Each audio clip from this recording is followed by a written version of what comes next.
Have you ever been judged by your cover? Told you don't belong somewhere you've more than earned the right to be?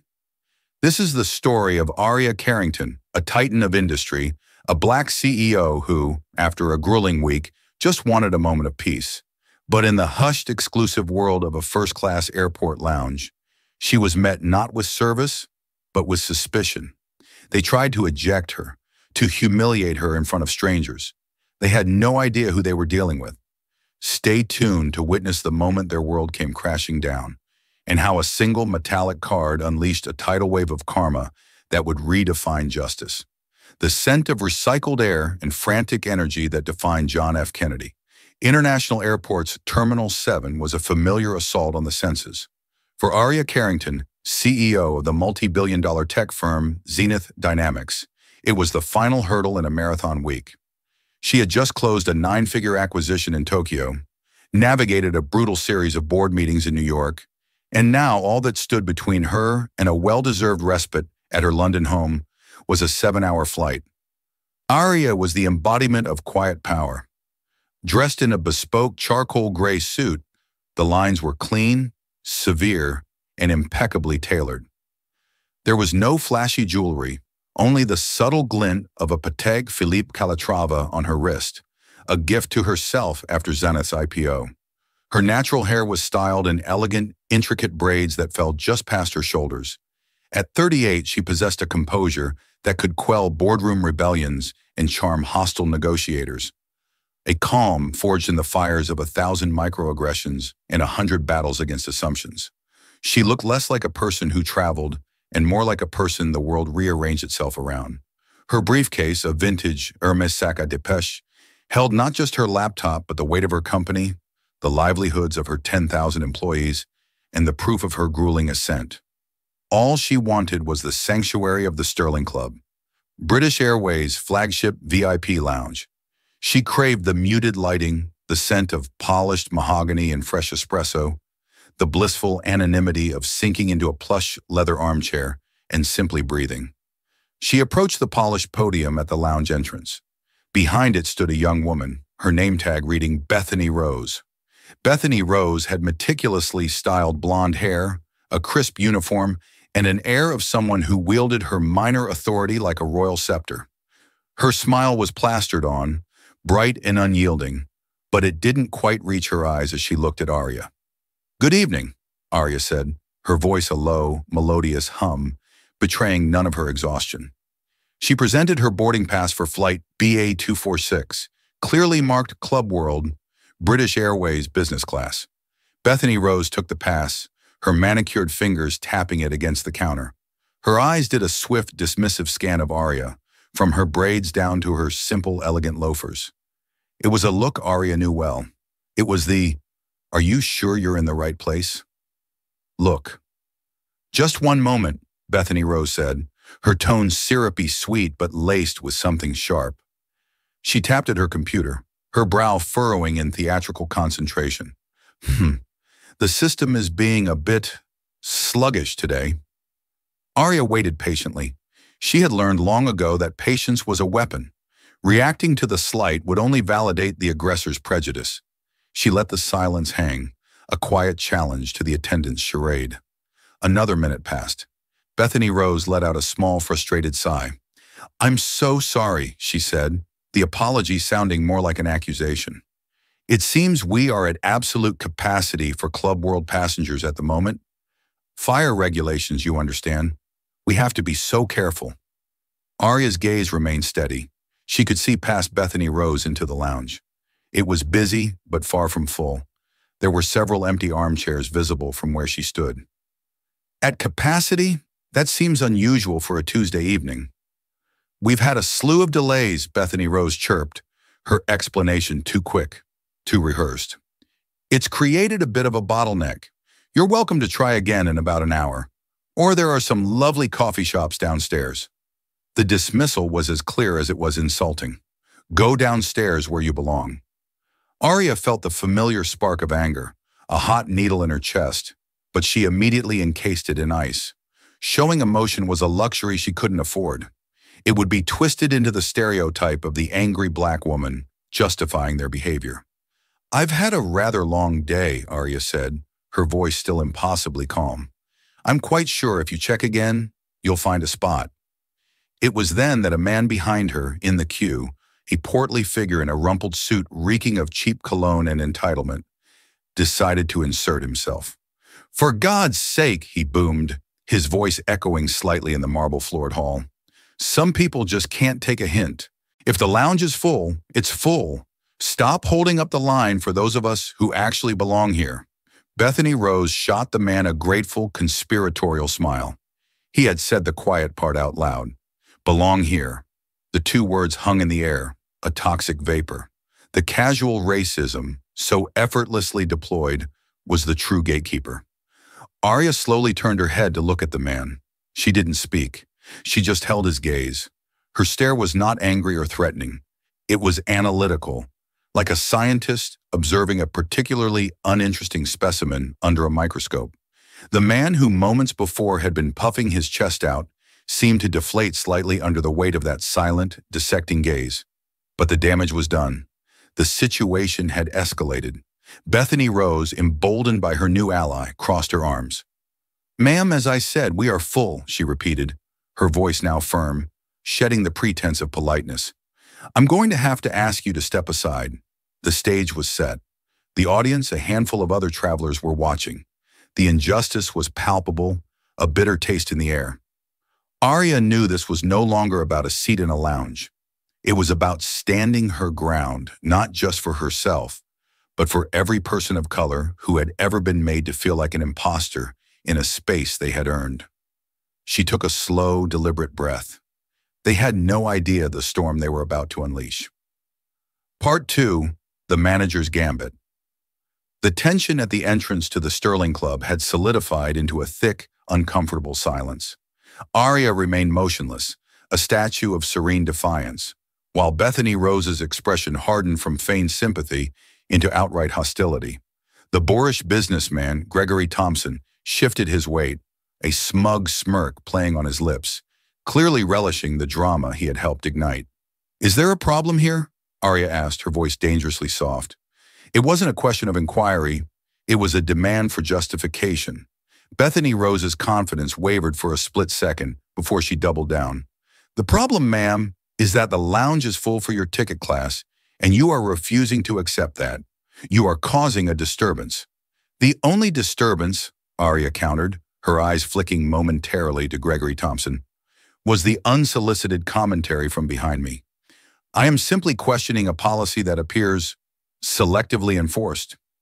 Her gaze swept over the half-empty lounge visible over Bethany Rose's shoulder. This was too much for the young attendant. Her authority, fragile as it was, had been directly challenged. Her face flushed a blotchy red. "I don't have to explain our policies to you. If you refuse to move, I'll have to call my manager." "Please do," Arya replied, the two words landing like stones in a still pond. Bethany Rose, flustered but trying to maintain an air of control, picked up the phone behind her counter. "Robert, I have a situation at the front desk. A passenger is refusing to cooperate." She infused the word cooperate with a world of meaning, painting Arya as belligerent and unreasonable. A few minutes later, Robert Miller appeared. He was a man in his late 40s, with a receding hairline he tried to hide with careful combing, and a suit that was just a little too tight at the waist. He carried himself with the weary posture of a mid-level manager who had seen it all and was tired of most of it.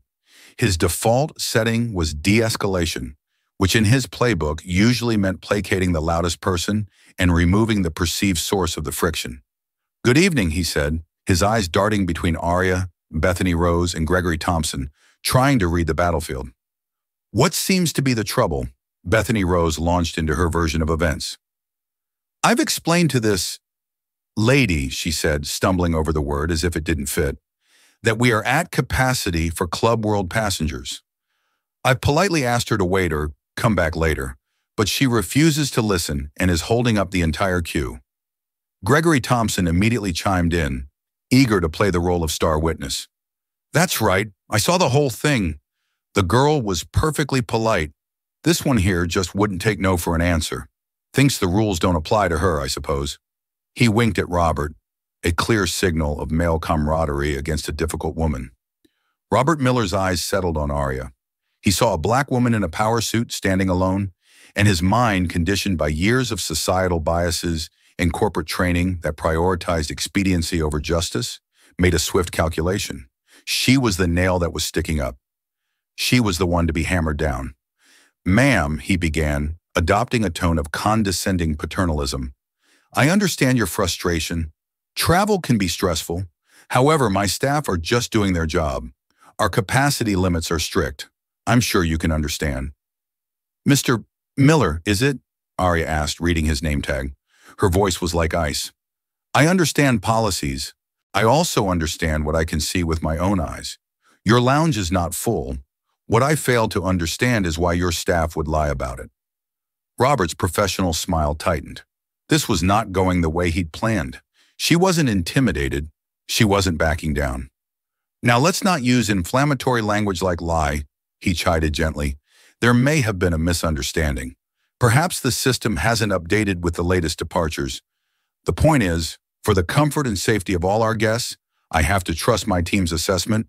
And the assessment of this gentleman?" Arya gestured with a slight nod towards Thompson.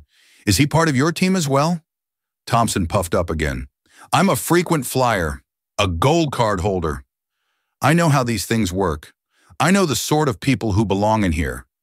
The implication was disgusting and undeniable. Robert Miller chose to ignore it completely.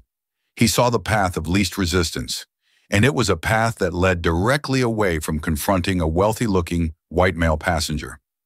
"Sir, thank you for your input, but I can handle this," Robert said to Thompson, before turning his full attention back to Arya. His expression had lost all pretense of helpfulness. It was now one of finality. "Ma'am, I have now personally reviewed the situation. The decision stands. The lounge is not available to you at this time. I am now asking you, as the manager of this facility, to please step away from the desk and allow us to serve our other guests." It was a public dismissal. He had sided with his prejudiced staff and a bigoted customer. He had looked at Arya Carrington, a woman who could buy and sell his entire life's earnings before breakfast, and judged her unworthy. The humiliation was meant to be the final blow, the thing that would finally make her retreat in shame. Other travelers were now openly staring, some with sympathy, others with cold indifference. The air crackled. Bethany Rose stood with her arms crossed, a triumphant smirk now fully formed. Gregory Thompson looked on, vindicated. "So, to be clear," Arya said, her voice dropping to an almost inaudible, chillingly precise level, "you are officially refusing me entry and telling me to leave?" "Those are the options, yes," Robert confirmed, his patience worn thin. "Please, don't make this any more difficult than it needs to be." Arya held his gaze for a long moment. He thought he had won. He thought the unpleasantness was over. He was about to learn that it had only just begun. She gave a small, almost imperceptible nod. "Very well," she said softly. "You've made your position clear." Then with a slow, deliberate movement that drew every eye in the vicinity, she reached into the inner pocket of her suit jacket. It wasn't her wallet she pulled out. It was a single slim card holder. The air in front of the Sterling Club podium was thick with smug victory. Robert Miller felt a wave of relief. The difficult woman had finally conceded. Bethany Rose was already turning her attention to the next passenger, a dismissive flick of her wrist signaling that Arya's moment was over. Gregory Thompson let out a satisfied huff, adjusting his tie as if he'd just won a difficult negotiation. And then came the sound, a soft click as Arya opened the slim, leather card holder, followed by a faint schlick as she slid a card from its sleeve. Every head turned. The motion was so deliberate, so theatrical in its understatement, that it commanded attention. She wasn't reaching for a credit card to bribe them, nor an ID to argue her case. What she held between her thumb and forefinger was something else entirely. It wasn't the familiar blue and gold of a standard, frequent flyer card. This card was a heavy, matte black, forged from what looked like solid metal. It was minimalist, almost severe. In the center, the British Airways speed mark was etched not in ink, but in gleaming, polished platinum. Below it, in small, elegant letters, were 3 words: Sterling Platinum Access. Arya didn't say a word. She simply placed the card on the marble countertop. It landed with a quiet, definitive thud. The sound was nothing, a tiny noise in the grand scheme of the airport's cacophony, but in that small, charged space, it echoed like a gavel strike. Bethany Rose glanced down at it, her brain taking a moment to process what she was seeing. Her eyes widened slightly. She had seen pictures of this card during her training, in a section titled Ultra Elite Tiers, Handle with Extreme Deference. She had dismissed it as something she would likely never encounter, a mythical artifact reserved for royalty, heads of state, and the billionaire owners of global corporations. Robert Miller leaned forward, his professional smile faltering, then completely dissolving. He squinted at the card. The platinum speed mark seemed to catch the light and throw it back at him, a miniature star of pure, blinding value. His blood ran cold. Gregory Thompson, craning his neck to see what the holdup was, caught a glimpse of the black card. Even from a distance, it was clearly not a standard gold card like the one in his own wallet. It radiated an aura of exclusivity that made his own status feel like a cheap trinket. "What? What is that?" Bethany Rose stammered. The smirk wiped clean from her face, replaced by a pale mask of confusion. Arya finally broke her silence. Her voice was devoid of triumph, holding only a chilling calm. "It's my access pass." Robert reached out a trembling hand, hesitated, then picked up the card. The weight of it surprised him. It was cold and heavy, substantial. This wasn't plastic. This was power, solidified. He turned it over. On the back was Arya's name, Arya E. Carrington, and below it, not a membership number, but a simple, stark designation, Chairman's Invitation, Zenith Dynamics Global Partner. The words hit him like a physical blow. Zenith Dynamics. He knew that name. Everyone knew that name. They were one of the largest enterprise software partners for the entire airline conglomerate, IAG. Their technology ran half the back-end systems of the airline he worked for. The multi-year, multi-hundred-million-dollar contract with Zenith Dynamics was legendary in the company's upper echelons. And the name, Carrington. It clicked into place with the force of a tectonic shift. He'd seen it in the Financial Times and Forbes. The brilliant visionary CEO who had taken Zenith Dynamics from a promising startup to a global behemoth. The face in the articles was always poised, powerful. It was the face of the woman standing right in front of him. He looked from the name on the card to Arya's calm, impassive face. The room seemed to tilt on its axis. He hadn't just insulted a passenger. He had publicly humiliated a key strategic partner of his own company. He hadn't just tried to eject a customer. He had tried to kick out the queen from her own castle. The Sterling Platinum Access Pass was not something you earned with miles. It was granted by the airline's CEO and board to a handful of individuals on the planet whose business and influence were considered existentially important. It granted unlimited, unfettered access to any lounge, any flight, any time, no questions asked. A platinum holder wasn't a guest. They were effectively a host. The staff were there to serve them. The rules Bethany Rose had quoted so smugly, capacity, ticket class, regulations, were flimsy spiderwebs in the face of this solid block of platinum. They simply did not apply. "Ms. Carrington," Robert stammered, his voice a strangled whisper. The blood drained from his face, leaving him a ghastly shade of gray. I apologize. There has been a terrible mistake." Bethany Rose looked like she was going to be physically sick. Her entire body was trembling. The reality of what she had done was crashing down on her. The casual racism, the smug dismissal, it had all been directed at one of the most powerful people to ever walk into this terminal. Gregory Thompson, realizing he had loudly proclaimed that one of the airline's most important partners didn't belong, began to sweat profusely. He tried to shrink, to melt into the background, but Arya's gaze, cold and sharp as a shard of ice, found him and held him fast. "A mistake," Arya repeated softly, picking up her card from the counter and sliding it back into its holder. "No, Mr. Miller, it wasn't a mistake. It was a choice. You made a choice. Your staff made a choice. This gentleman," she nodded at Thompson, who flinched, "made a choice. You chose to see what you wanted to see, Not what was there. She paused, letting the weight of her words settle in the now deathly quiet hall. And now, she continued, her voice still low but resonating with absolute authority, I'm going to make a choice. She reached into her Hermes briefcase, but this time, she pulled out her phone. Her thumb moved deftly across the screen, finding a name in her contacts. She didn't raise her voice. She didn't need to. The quietest words from the powerful carry farther than the loudest shouts from the weak. She put the phone to her ear. Robert and Bethany Rose watched, frozen in a state of pure, unadulterated terror.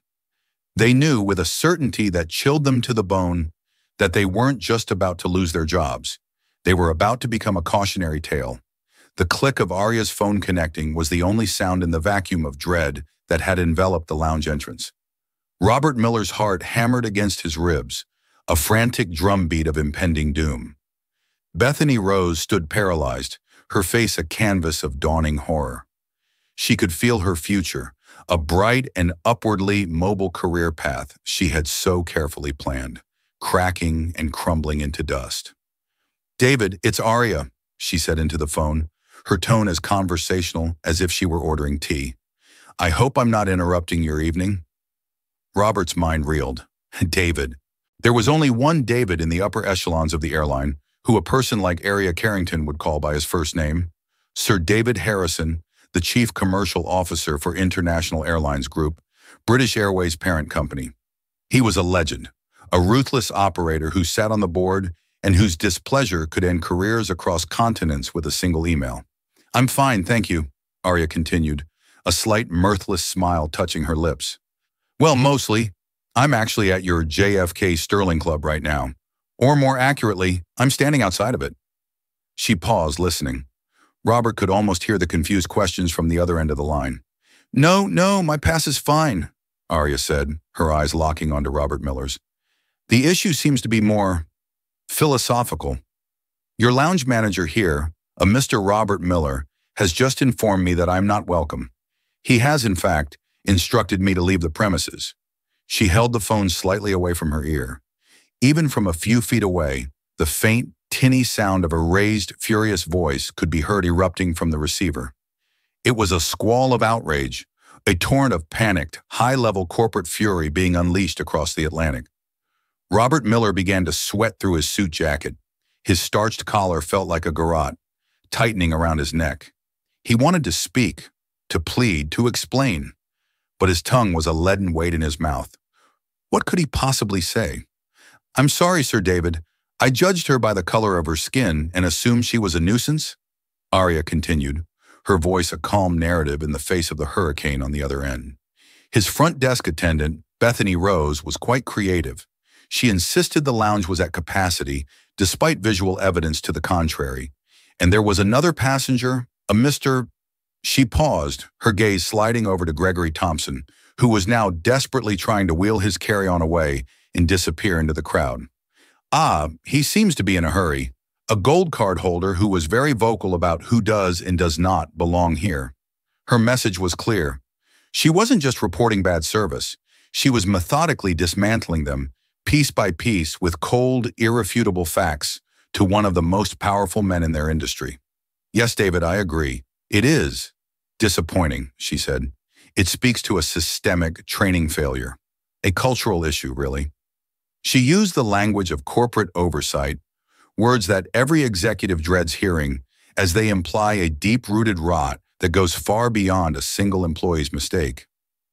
"I'm sure you'll handle it." Another pause. "Yes, that would be appropriate. Put him on." Aria held the phone out to Robert Miller. It was not an offer, it was a command. Her face was unreadable, a mask of placid control. To the terrified manager, the sleek black smartphone looked like an executioner's warrant. His hand trembled so violently he could barely take it. "Hello?" Robert croaked, his voice cracking. He was met with a volley of words so sharp, so venomous, it made him physically recoil. The voice on the other end didn't yell. It seethed. It was the sound of millions of dollars in partnership goodwill being vaporized in real time, and Robert Miller was ground zero. He stood there, nodding mutely, his face ashen, whispering, "Yes, Sir David," And I understand, Sir David, and no, Sir David, no excuses. While Robert was being verbally flayed, Arya turned her attention to the now sobbing Bethany Rose. Tears won't help you, Arya said, not unkindly, but with the firm finality of a judge delivering a sentence. You made a judgment today based on prejudice. You draped it in corporate policy, but we both know what it was. Let this be a lesson. Your ambition is useless if it's not guided by integrity. Bethany Rose could only choke out a muffled, "I'm so sorry," a pathetic sound in the cavernous terminal. Finally, Robert lowered the phone, his arm falling to his side as if it weighed 1,000 pounds. He looked utterly broken, a hollowed-out shell of the man who had been so confident just 10 minutes earlier. "Ms. Carrington," he whispered, his voice hoarse, "please, the entire lounge is yours. Anything you want. A private room, champagne, anything." Arya looked past him, into the opulent space she had been denied. The soft lighting and plush chairs now seemed tainted. The peace she had sought there was shattered. "No, thank you, Robert," she said, reclaiming her phone. "I don't think I'd be very comfortable in your lounge tonight, or ever again." She turned to leave, her point devastatingly made. But just as she took a step, a new voice cut through the air. "Ma'am, Ms. Carrington?" It was a harried-looking airport official in a senior uniform, flanked by two more airline representatives in sharp suits. They had clearly sprinted from some other part of the terminal, their faces flushed and beaded with sweat. The senior official was speaking into his radio. "Yes, I have visual. The platinum holder is here. Stand by." The cavalry had arrived, not for Robert and Bethany Rose, but for Arya. The corporate machine, jolted into panic by Sir David's call, was now scrambling to perform damage control on an epic scale. The senior official approached Arya, bowing his head slightly in a gesture of profound deference. "Ms. Carrington, on behalf of the entire Airport Authority and British Airways, please accept our deepest, most sincere apologies for this unacceptable incident. We have the Windsor suite ready for you. It's our private, by-invitation-only suite, completely isolated. Your own staff, private chef, direct boarding access. Please allow us to escort you." Arya looked at the frantic officials, then back at the ruins of Robert and Bethany Rose's careers. This was more than she had asked for, a frantic overcorrection, but rejecting it would only prolong the scene. She gave a single, crisp nod. "Thank you. That would be acceptable." As the officials formed a protective circle around her and began to guide her away, she glanced back one last time. Robert Miller was slumped against the podium. Bethany Rose was being quietly led away by another staff member, her face buried in her hands. The Sterling Club, once a symbol of prestige, now looked like the scene of a catastrophe. The karma had been swift, brutal, and absolute. But Arya knew this was only the beginning. The fallout was just starting to rain down. The Windsor suite was an oasis of impossible tranquility hidden within the chaos of JFK. It was a world away from the public-facing luxury of the Sterling Club. Here there were no other passengers. The suite was a series of elegantly appointed rooms, a library, a dining room, a media lounge, all for her. A personal butler, a Michelin-starred chef, and a dedicated concierge were at her beck and call. This was the true inner sanctum, a level of travel so exclusive that most of the airline's own employees didn't even know it existed. As Arya settled into a deep armchair with a glass of sparkling water, the frantic apologies finally subsided. The senior officials, having seen her comfortably installed, backed away, leaving her to the care of the suite's discreet staff. Left alone, the adrenaline of the confrontation began to fade, replaced by a familiar, bone-deep weariness. This wasn't a victory she savored. It was an exhausting, depressingly familiar ritual. The initial slight, the escalation, the forced revelation of her status, the groveling apologies. She had played this scene in different forms her entire life. At a luxury car dealership, at a five-star restaurant, at a high-end boutique. Tonight was just the latest, most public performance. The only difference was the scale of the fallout. Her phone buzzed. It was an email from Sir David Harrison. Subject: unreserved apology and immediate action. Dear Arya, I am still reeling from our phone call. I cannot adequately express how appalled and furious I am at the treatment you received from my staff. It is an inexcusable failure at every level and a deep personal and professional embarrassment. Be assured action has been taken. The lounge manager, Robert Miller, and the agent, Bethany Rose Clark, have been suspended indefinitely, pending termination. Their records will reflect the gravity of this incident, ensuring they will not be in a position to represent our brand, or likely any other in this industry, again. I have also ordered an immediate top-down review of all customer-facing sensitivity and bias training programs across our entire North American operation, to be overseen by my personal office. This cannot and will not happen again. Your partnership with Zenith Dynamics is of paramount importance to us, but this goes beyond business. It is a matter of basic human decency. Please let me know if there is anything, and I mean anything, we can do to make amends. Yours in deepest regret, Sir David Harrison Area read the email twice. Bethany Rose Clark. The name gave a face to the young woman whose life had been irrevocably altered in the span of 15 minutes.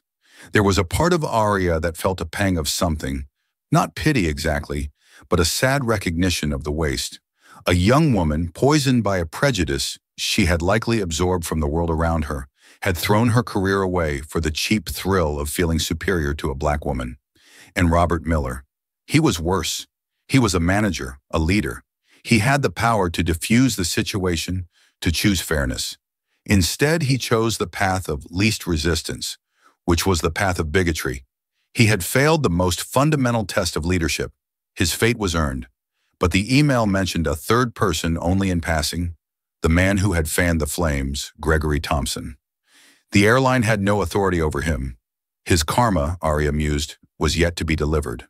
That thought lingered in her mind, an unresolved equation. Her quiet reflection was interrupted when the suite's concierge approached her deferentially. Ms. Carrington, your flight is ready for boarding whenever you are. We can escort you directly to the aircraft door from here. Thank you, Charles. I'll be ready in 10 minutes, and she said. As she gathered her things, she made a decision. This incident couldn't just be about punishment. Sir David's email about new training was a start, but corporate initiatives were often just lip service, a PR maneuver. If this moment was to have any real meaning, it needed to be leveraged for genuine, systemic change. She wouldn't just be a victim of their failure. She would become the architect of their improvement. She typed a quick reply to Sir David. David, thank you for your prompt and decisive action. I appreciate it. On the matter of the training review, my company, Zenith Dynamics, has one of the leading diversity, equity, and inclusion, DEI consultancy divisions in the world. We advise Fortune 50 companies on creating truly equitable corporate cultures. Perhaps we can turn this unfortunate incident into a productive collaboration. Have your team connect with my Chief People Officer, Dr. Elena Vance, to discuss how we might be able to help you build something genuinely effective. Best area, she hit send. It was a master stroke. It was benevolent, yet it was also a power play. She was now a client, a partner, and a potential vendor who would be paid handsomely to fix the very problem she had exposed. She was turning their liability into her leverage. This was how she had built her empire, not with anger, but with strategy. As she was escorted through a private jet bridge to the waiting 747, the flight attendants greeted her with hushed, reverent apologies. The news had clearly spread like wildfire through the crew. As she settled into her seat, 1A, the captain himself came out of the cockpit to personally apologize. The entire system was now contorting itself in deference to her.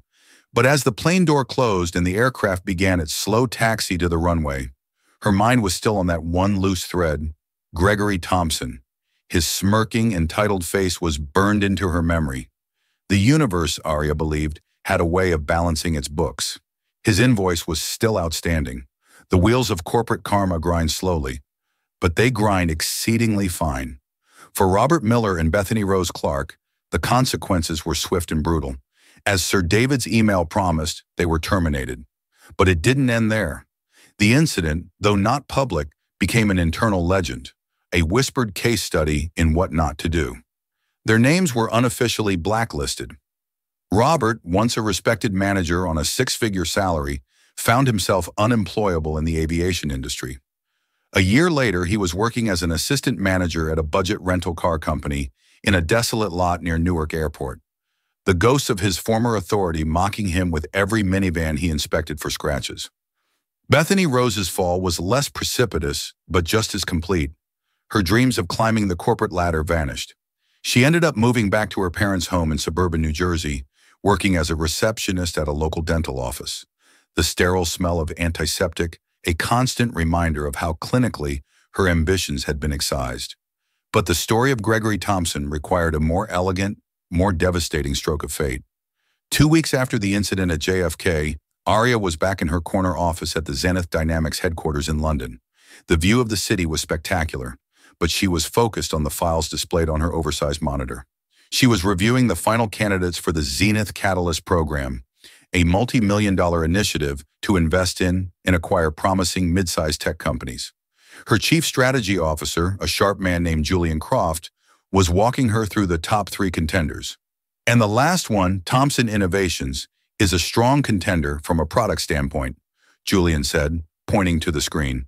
Their logistics optimization software is brilliant. It could revolutionize our supply chain vertical. The founder, Gregory Thompson, is a bit of a classic salesman, old school, but he built the company from the ground up. The name struck Aria like a bolt of lightning. Gregory Thompson. It couldn't be. Pull up a picture of him, Aria said, her voice dangerously neutral.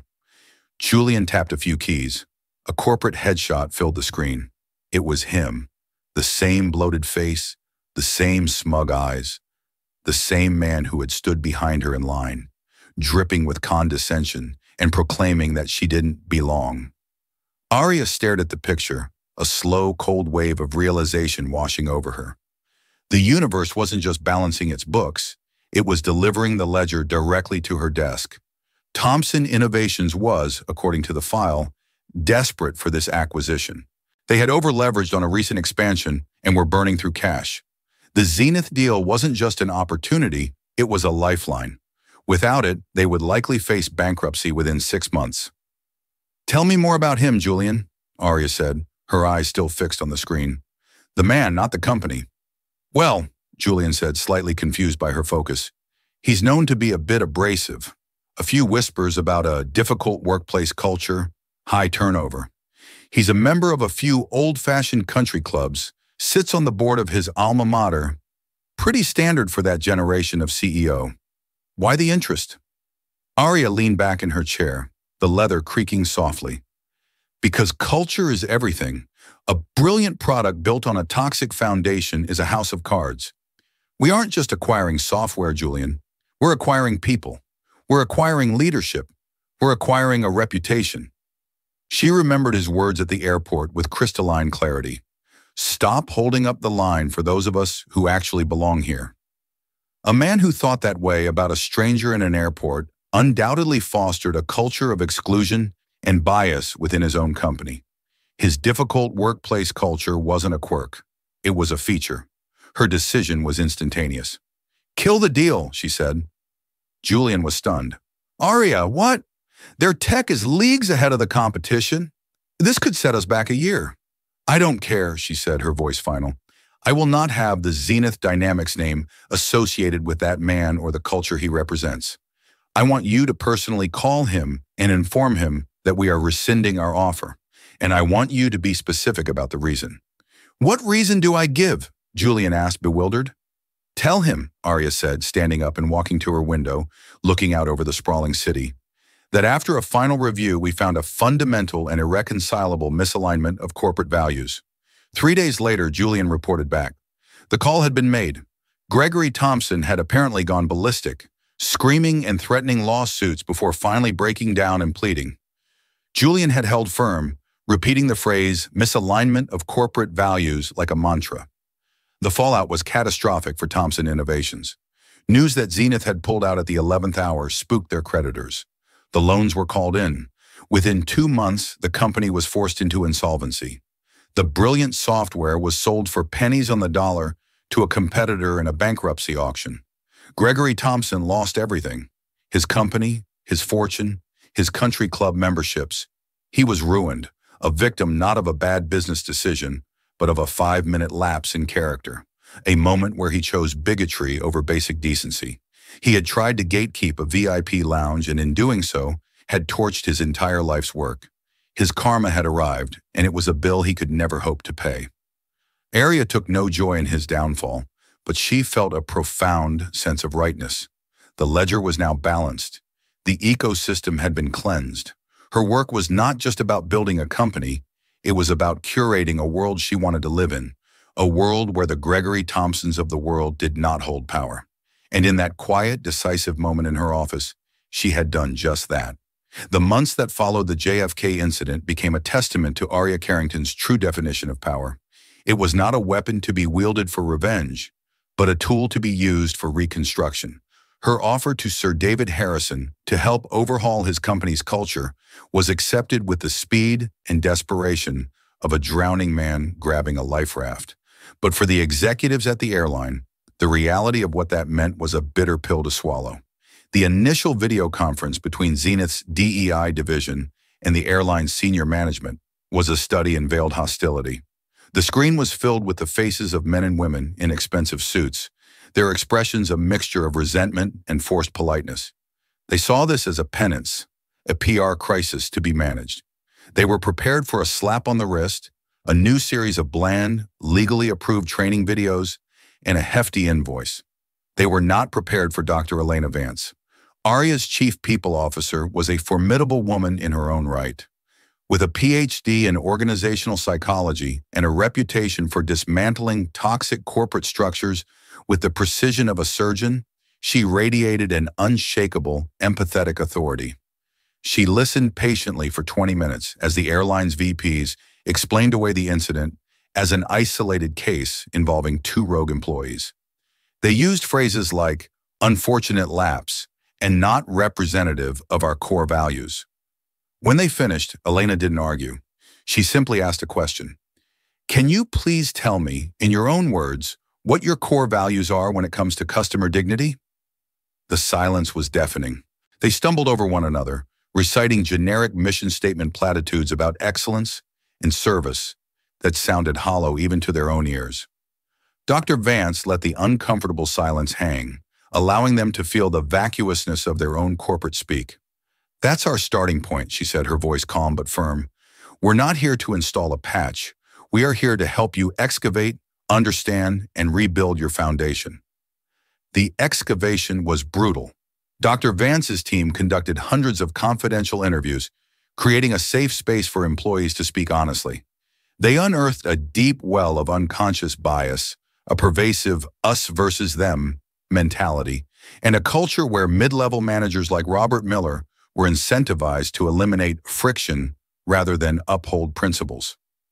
The problem wasn't 2 rogue employees, it was 1,000 tiny cuts of bias inflicted daily, a systemic illness that Aria's incident had merely exposed as a festering wound. From this raw, honest data, the Sterling Standard was born. It was unlike any corporate training program the airline had ever seen.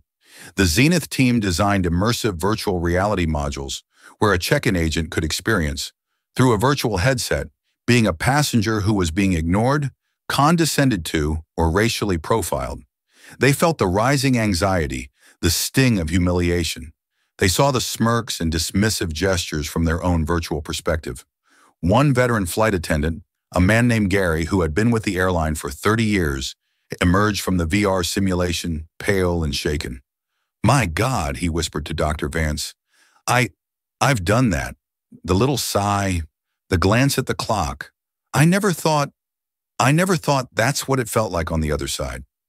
It was a breakthrough moment, repeated hundreds of times over, as the abstract concept of bias became a visceral, emotional reality. For Aria, this project was a strategic masterpiece. It transformed a personal insult into a landmark, multi-million-dollar contract that cemented Zenith Dynamics as a global leader in ethical corporate transformation. Their stock price saw a bump as news of the innovative partnership was lauded in business journals. But behind the boardroom victories, the incident had left a personal mark. It had scraped away a layer of her hard-won composure, reminding her that for all her success, her blackness would, in some eyes, always enter the room before her title did. She channeled that weary anger not into bitterness, but into the meticulous design of the Sterling Standard, pouring her own experiences and insights into its foundation. Almost a year to the day after the incident, Aria found herself at JFK once more, waiting for the same flight to London. She entered the Sterling Club, not with trepidation, but with the keen eye of an architect inspecting her creation. The space had been physically renovated. The lighting was warmer, the layout more open. But the real change was in the atmosphere. It was alive with a quiet, respectful energy. The staff, now noticeably more diverse, moved with a confident sense of purpose. The new lounge manager, a sharp, poised young black woman named Sarah, greeted her by name. "Ms. Carrington, it's a pleasure to welcome you back. Your favorite corner table is waiting. May I bring you a glass of the cloudy apple juice you prefer?" Aria was momentarily taken aback. The detail was minute, pulled from her travel profile, but it was the kind of detail that was only noticed by a team that was actively, intentionally paying attention. "Thank you, Sarah. That would be wonderful." As she sat, she watched Sarah handle a minor crisis. An elderly couple had missed their connection and were distraught. There was no condescension in Sarah's approach, no hint of a manager looking to solve a problem. Instead, she knelt to be at eye level with the woman in the wheelchair, speaking with genuine compassion. She listened. She reassured. She made them feel seen and cared for, personally escorting them to a quiet area and handling their rebooking herself. Aria saw in Sarah's actions the living embodiment of the program she had helped build. This was the antithesis of Bethany Rose's dismissive sneer. This was dignity in action. Later, Sarah stopped by her table. "I hope you don't mind me saying, Ms. Carrington," she began, her voice soft, "but many of us here know the story of what happened last year. When the Sterling Standard program was rolled out, it changed everything. For the first time, we had a language to talk about these things. It empowered us. Because of the work you initiated, people like me were finally seen as leadership material." Aria felt a warmth spread through her chest that had nothing to do with the luxurious surroundings. This was the true return on her investment. It wasn't the consulting fees or the positive press. It was this. It was Sarah. Her phone buzzed, pulling her from the moment. It was a picture message from the director of her philanthropic foundation. It showed a dozen smiling, brilliant teenage girls of color, all from underserved communities, standing in a Zenith Dynamics lab. They were holding up circuit boards from a robotics project, part of a coding camp Aria personally funded. The text below the image read, "The next generation of architects. They said to thank you for building a house where they know they belong." Aria looked from the image on her phone to the bustling, harmonious lounge around her, and then out the vast window at the powerful jets waiting to conquer the sky. She hadn't just put a few bigots in their place. She had used the moment to reinforce the foundations of her own empire, to repair the flaws in another, and to lay the groundwork for a future where the next generation of powerful women would never have their belonging questioned. Their credentials would not be on a platinum card, but in the brilliant work of their hands and the unshakable confidence in their hearts. The fight was far from over, but tonight, in this small, transformed corner of the world, she allowed herself to feel a profound and satisfying peace. She had won. Aria Carrington's story is a powerful reminder that the worst moments of prejudice can often become the catalysts for the most profound change. It wasn't just about the satisfying moment of revealing the Platinum Pass. It was about what she did with that power afterwards. She didn't just demand justice for herself. She rebuilt the entire system to ensure it wouldn't happen to others. This story shows that true power isn't about shutting doors on people, but about having the strength and wisdom to build new, better ones that are open to everyone. It's a testament to the idea that karma isn't just about punishment. It's about balance, accountability, and the eventual, unshakable triumph of integrity. If this story of resilience and righteous justice resonated with you, please give this video a like and share it with someone who needs to hear it. Don't forget to subscribe to the channel and hit that notification bell for more true life stories of empowerment and karma. We'd love to hear your own experiences in the comments below.